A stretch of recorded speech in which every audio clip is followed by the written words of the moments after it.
This is a Heathkit HG10B VFO, and it has somewhat of it came with a lot of documentation with it. Look, the guy even, he wrote down all the power supply voltages, which is really great, in case I want to test it. And he has even more information on it. Isn't that nice of him? And let's see what else he has. He also has, he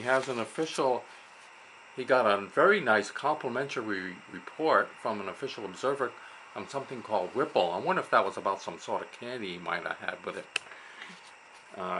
Anyway, he talked about adding a limiting resistor in it, or something like that. I don't know what a limiting resistor is. Maybe it has too much, it resists too much.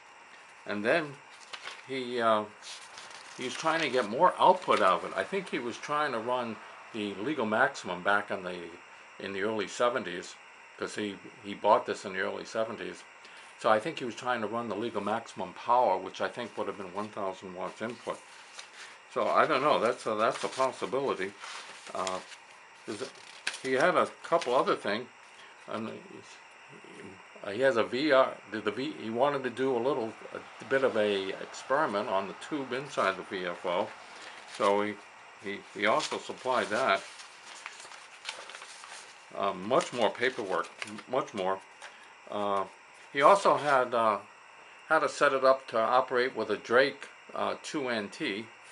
Whatever that is. I don't know if that has to do with anything to do with the cupcakes that Drake makes. I don't know if they still make them anymore. But maybe that's what it had. He also bought his date of purchase, which was back in October 5th, 1970. So that was really helpful too. I don't know. He paid. Look how much he paid for it. $44.95. That's really interesting how he did all, but like a lot of notes. He's got a lot of notes on here. And I tested the VFO and it works all. Hold it, what was that? What is that? I must have stepped on something.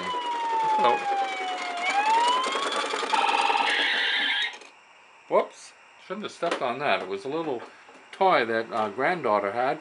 I hope I don't step on it again and have an accident there. Anyway, getting back to the VFO. The VFO works fine on 40 meters and above, and I had another problem with another VFO on 80 meters, and I have a different problem with this one. I was told that if you get the exact right L3 coil, all your problems will be solved. In fact, you won't even get sick anymore. This has the original L3 coil.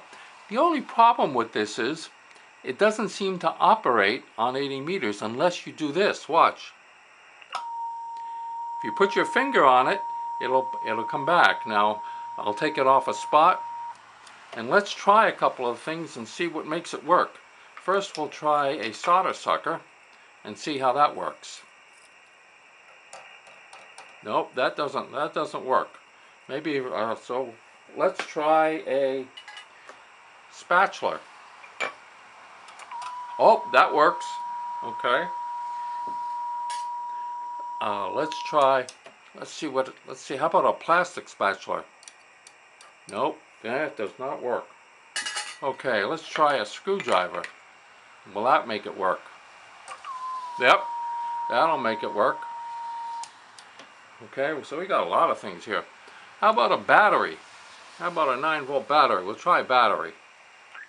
Yep, that'll make it work. Maybe I just gotta leave the battery in there. Of course, if I put the battery in there, and hold it on there and then turn it on, I'm going to turn it on. Oh, there it goes. Just as long as you get a little bit of a pulse, I guess.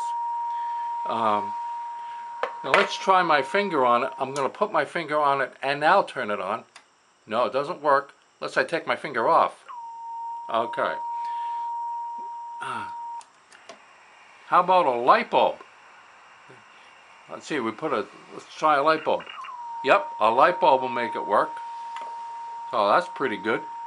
How about a soldering gun? Let's try a soldering gun. I wonder if I should put it on. Oops.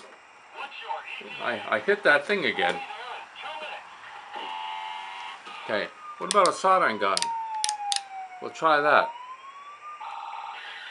Nope, that doesn't make it work. Maybe if I turn it on. Nope, doesn't make it work. Soldering gun doesn't work. Okay, we tried the light bulb. Let's try a coil. Nope, coil doesn't make it work. But my finger does. So this is unusual. Maybe you can use this VFO if you just turn it on its side, and then you can put your finger on. You literally can put your finger on the problem. So we've tried a number of different things. By the way, it did come with a nice little power supply. Notice it has a vacuum tube in it, and a nice little power supply. But I'm not using that power supply to operate it now. Maybe it only operates with that power supply. I did try changing the tubes, but that didn't do any good. So, alright, let's get it to oscillate again.